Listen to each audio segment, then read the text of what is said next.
le passage qui me venait à cœur, le premier passage, c'est le passage de Habakkuk, Habakkuk, le chapitre 2, le livre d'Habakkuk, le chapitre 2, et le verset 14.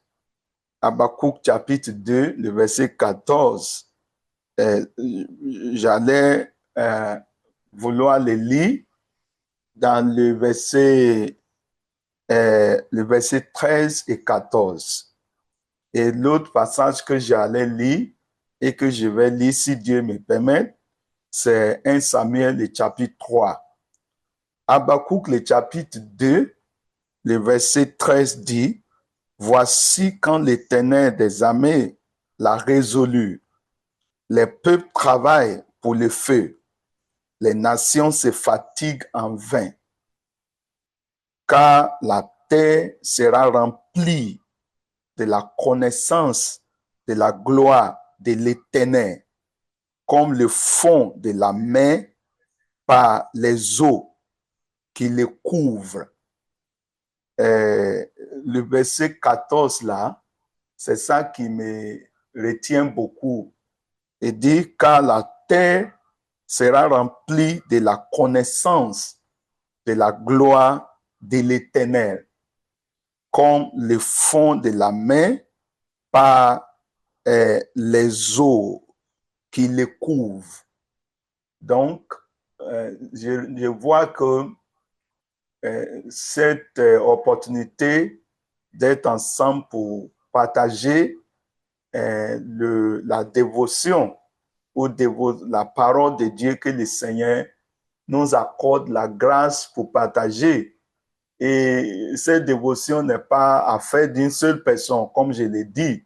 C'est un travail d'équipe. Je ne peux même pas affirmer que c'est moi qui écris quoi que ce soit parce que il y a beaucoup de frères. Si vous voyez dans notre groupe d'édition, beaucoup de travail, beaucoup de rectification, beaucoup d'inspiration vient au travers des frères qui se mettent ensemble, des sœurs qui se mettent ensemble pour diffuser ces messages. Et je vois que ce qui est dans le cœur de Dieu, ce qui est dans la pensée de Dieu, c'est l'accomplissement de cette prophétie. Quand il dit la terre sera remplie de la connaissance. La connaissance, pas juste la connaissance ordinaire, mais la connaissance de la gloire de Dieu. La connaissance de la gloire de Dieu. Donc, je vois que ce que Dieu veut nous utiliser autant qu'il veut, selon qui il veut. Comme je dis, ce n'est pas une question d'ambition, ce n'est pas une question de vouloir quoi que ce soit quelque part. C'est la prière pour que nous soyons des canaux et que nous soyons des personnes que Dieu peut utiliser pour édifier son Église, pour édifier ses enfants, pour établir les âmes au travers de différents titres inspirés de Dieu, comme nous sommes en train de actuellement dans la série que nous sommes actuellement sur la fin du temps et des révélations par rapport au retour de Christ et même le jugement dernier qui sera publié dans les temps à venir.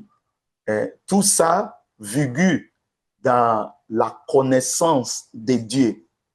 La connaissance de Dieu dit, la terre sera remplie de la connaissance de Dieu et la connaissance de sa gloire. Pas la connaissance d'un homme, pas la connaissance d'un ministère, pas la connaissance de la capacité humaine de pouvoir prêcher ou de pouvoir écrire. C'est pour ça qu'on fait tout possible pour que tous nos écrits, toutes nos éditions ne portent pas le nom de qui que ce soit parmi nous, que ça porte le nom d'une équipe comme, voilà, comme le Seigneur nous a inspiré, les dévotions du réveil, parce que nous attendons le réveil.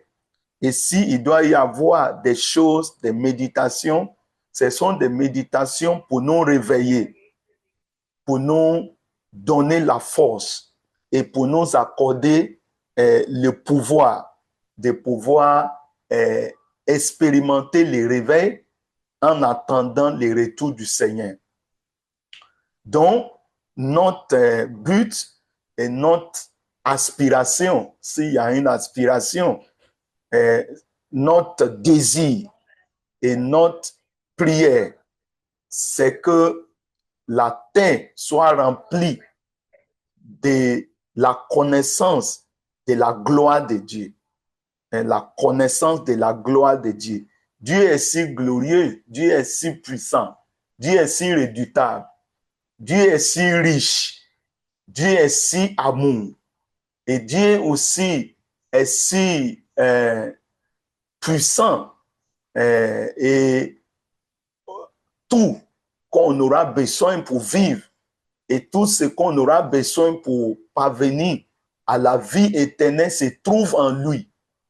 Tout ce qu'il faut pour être bâti et pour être compté parmi les élus, parmi des hommes qui sont sanctifiés, se trouve en Dieu. Mais comment télécharger, le mot télécharger, la connaissance là sur la terre? Il faudrait des vases, des hommes et des femmes, des vases inutiles, des vases sans aucune puissance, les vases sans aucune connaissance eux-mêmes, que le Seigneur prend. Parfois, il les prend des poubelles, comme nous, comme ça. Nous sommes des personnes qui n'avaient pas des sources ou des ressources qui est attirante. Que si on veut même décrire notre arrière-plan, on n'allait vraiment pas avoir aucune trace sur la terre.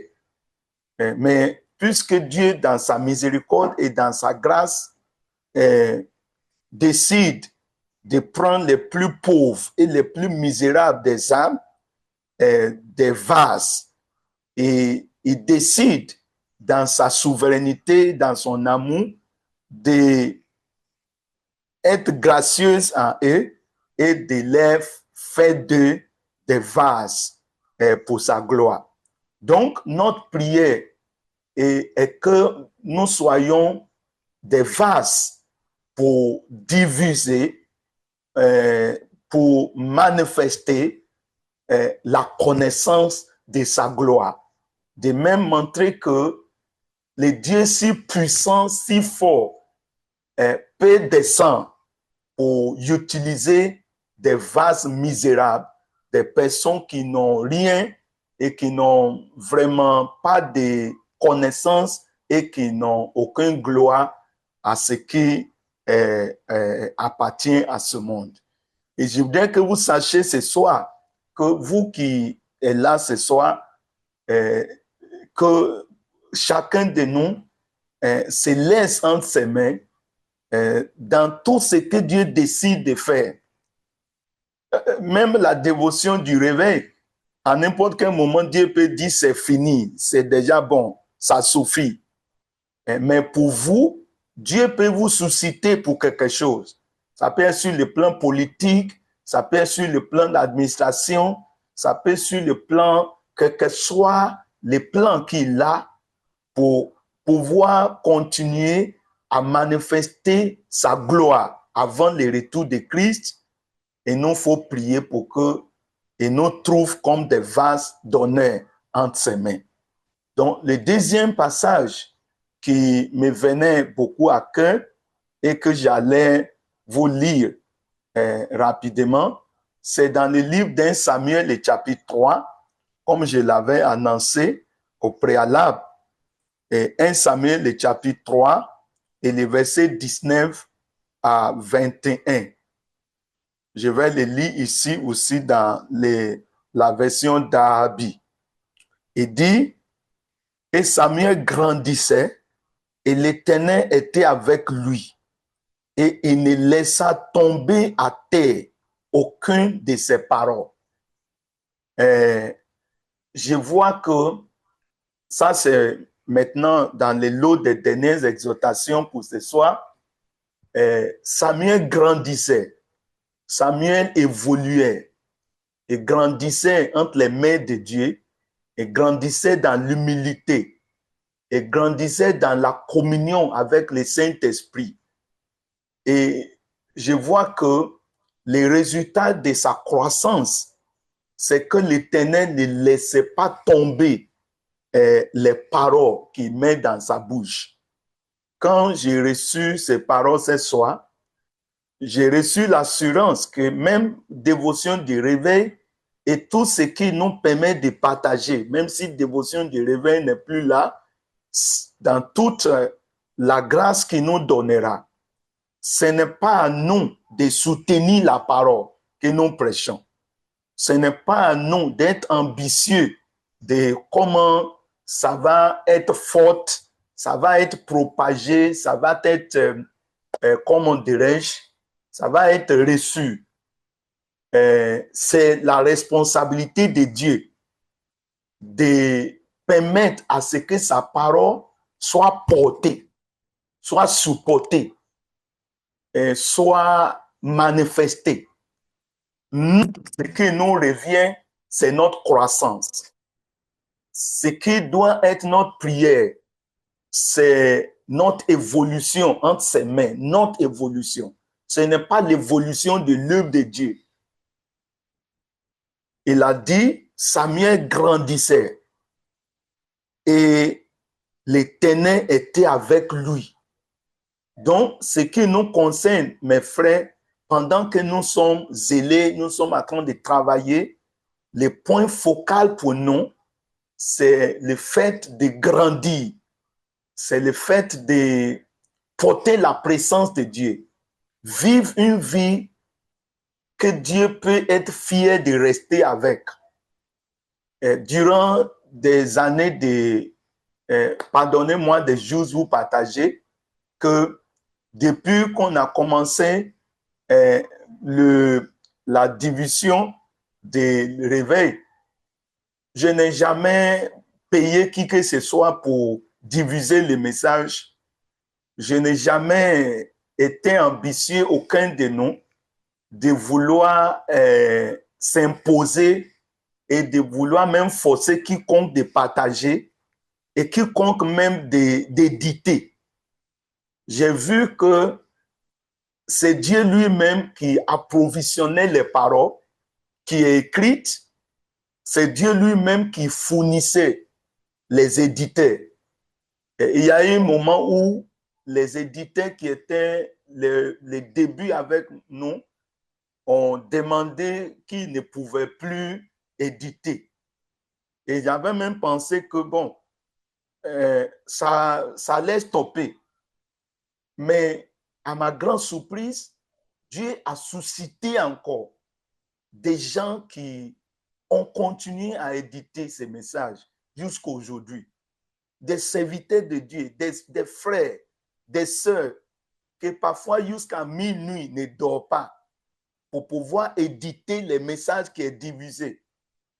Si c'était vraiment là où les gens payent pour les choses, je vous assure que ça sera des centaines de mille à payer. Et quand Dieu a même commencé par susciter il aura des livres, des dévotions, c'est Dieu qui est allé jusqu'au Canada pour susciter l'un de ses fils et qui a mis le fardeau dans son cœur pour le faire. L'une de mes filles, de notre fille au Bénin, avait même commencé par sponsoriser les images et elle payait des centaines de mille par mois. Je ne savais même pas. Jusqu'à ce que je puisse découvrir qu'elle payait beaucoup d'argent par mois pour pouvoir, et elle payait de sa propre poche. Je pensais que la personne le fait cadeau, hein. jusqu'à ce qu'elle me dise, Ada dit, tu vois, chaque mois, je paye 50 000 francs pour pouvoir faire l'image. Vous voyez l'image qu'on diffuse là. J'ai dit, mais comment? Comment tu fais ça? Ah, j'étais vraiment touché. J'étais touché. Pour dire, ah, les petites choses qu'on écrivait, qu'on mettait. Donc, Dieu peut aller jusqu'à ce point, susciter ses enfants pour même commencer par payer.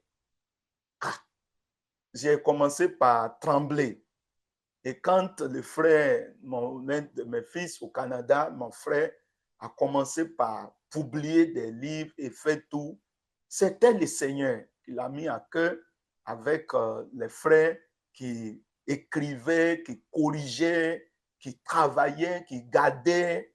Et nos mamans qui sont aux États-Unis, une au Nigeria, qui travaillent jour et nuit pour amener ça en anglais et tout ça. On n'a pas fait effort pour ça. On n'a pas demandé ça. On n'a pas couru derrière ça. On n'a pas demandé même. Et ça, ça me rassure. Ça me donne la joie que c'est Dieu lui-même qui fait son œuvre. L'homme de Dieu doit se préoccuper de sa vie et Dieu se préoccupe de l'œuvre. Vous comprenez ça? L'homme de Dieu se préoccupe de sa propre vie et Dieu se préoccupe de l'œuvre. Donc, tout ce que nous devons faire ce soir pendant que nous sommes là et nous qui recevons et nous que Dieu utilisons, c'est de prier que Dieu nous aide à s'occuper plus en plus de notre vie, d'aimer plus en plus le Seigneur, de porter sa présence et de ne pas blesser son cœur, de l'aimer, pas aimer son œuvre, mais l'aimer vraiment. Et aimer ses enfants, l'amour de ses enfants, l'amour de son peuple, l'amour de son église.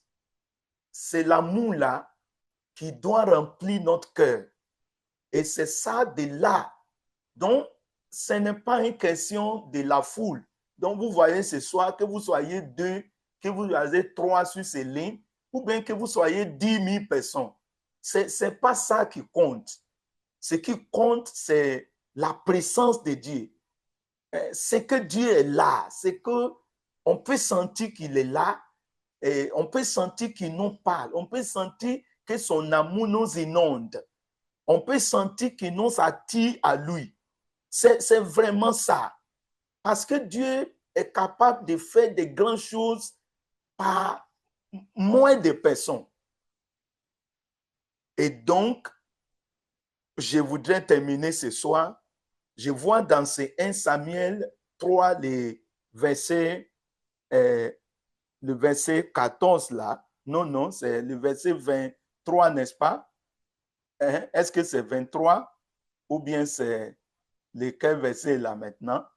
Ah non, c'est 19. 1 Samuel 3, le verset 19. Il dit, Samuel grandissait et l'Éternel était avec lui. Vous voyez ces deux parties. Ça, c'est ce qui nous appartient. Il grandissait et l'Éternel était avec lui. Et il ne laissa tomber à terre aucun de ses paroles.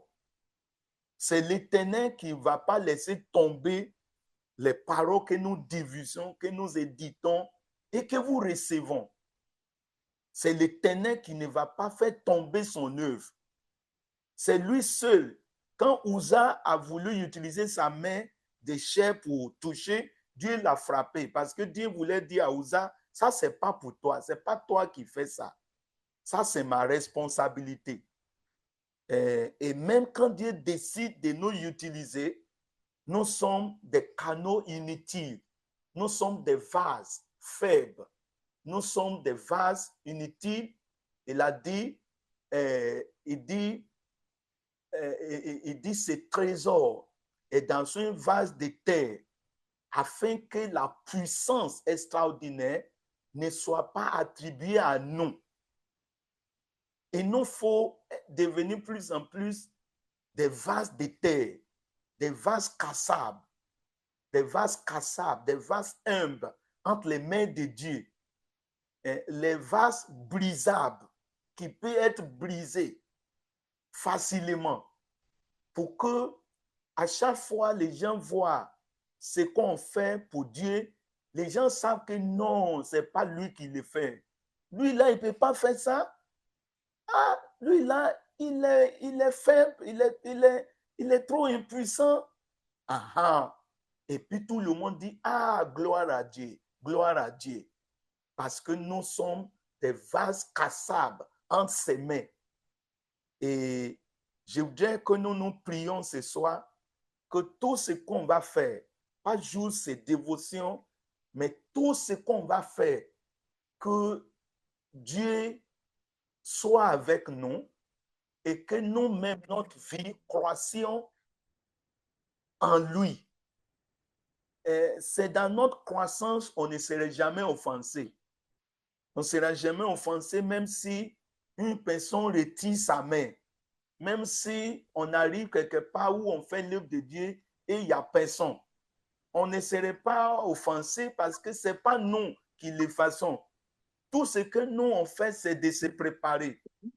La préparation du cœur est à nous. La réponse vient de Dieu. Et je bénis le Seigneur ce soir. Et le verset 15, c'est Samuel. Il a dit, et tout Israël, depuis Dan jusqu'à Baal-Sheba, sut que Samuel était établi prophète de l'Éternel. Il faut que tout le monde sache que ce qu'on fait est de Dieu, est pour Dieu. Quand la chose peut traverser le feu et sortir vainqueur, quand la chose peut traverser même les vallées de l'ombre de la mort et sortir. Et comme je l'ai dit, tout ce qui vient de Dieu, on n'a pas peur que ça tombe. On n'a pas peur que ça finisse. On n'a pas peur que ça soit suspendu. Parce que si ça vient de Dieu, Dieu saura comment garder. Nous prions que si c'est la volonté de Dieu qu'on continue de diffuser le message de ce message, peu importe le nombre de personnes, si c'est sa volonté qu'on a des livres de dévotion et tout, Dieu lui-même, pendant que nous rendions disponibles nos cœurs, il nous susciterait des vases pour sa gloire.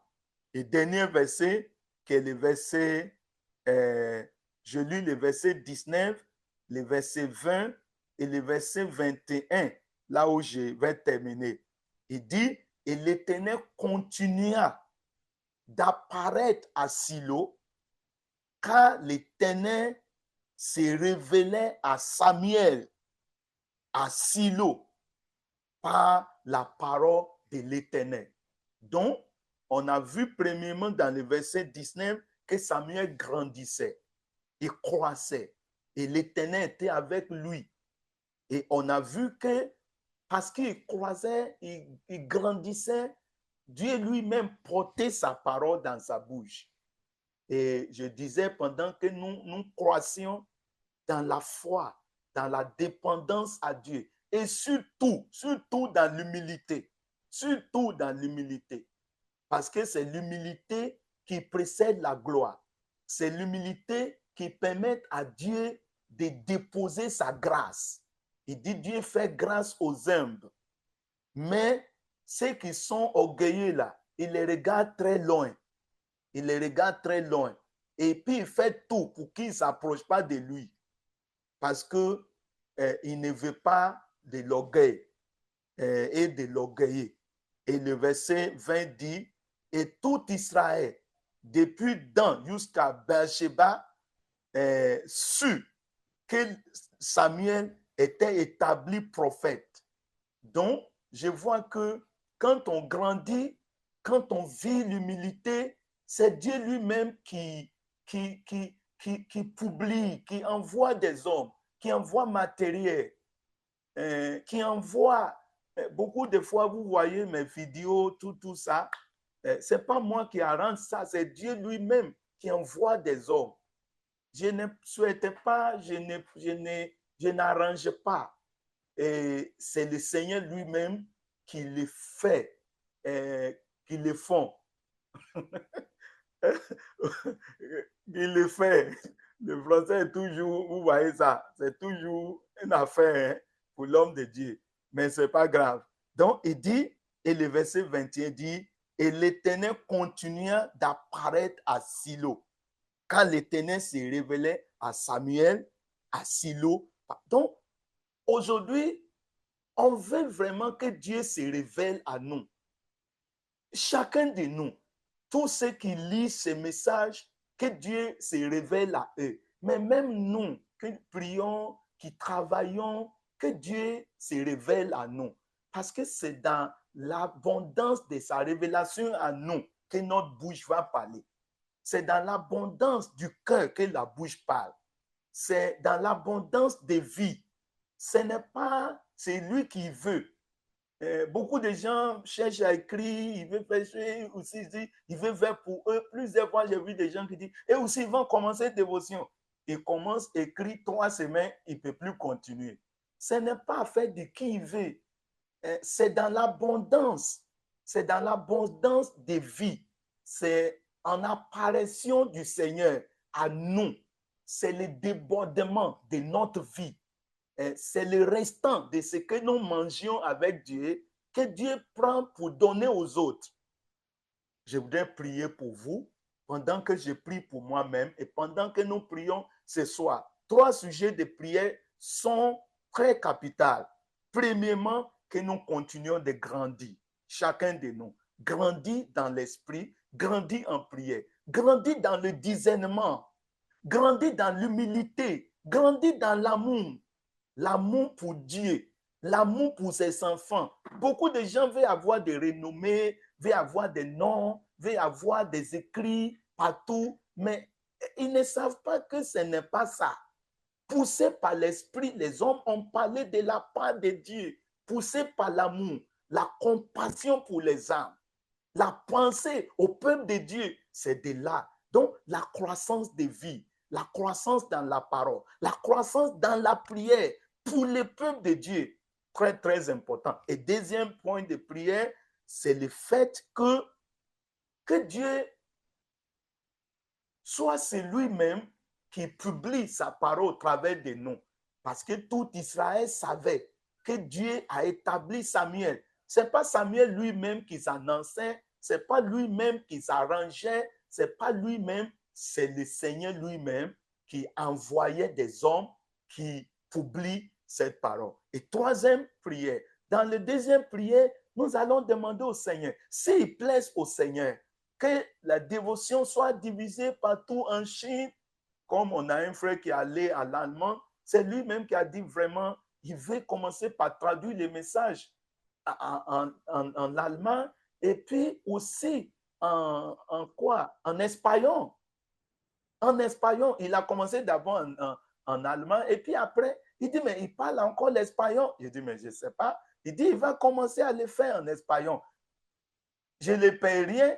Il est là-bas en allemand. C'est lui qui traduit chaque jour.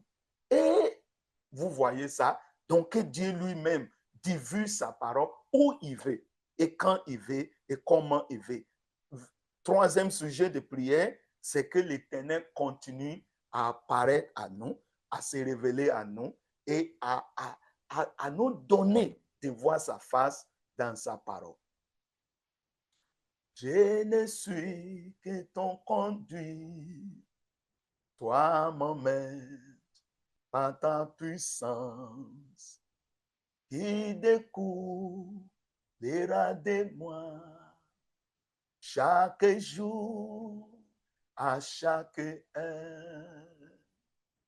Je ne suis que ton conduit, toi m'emmènes par ta puissance, qui découvrira de moi chaque jour, à chaque heure.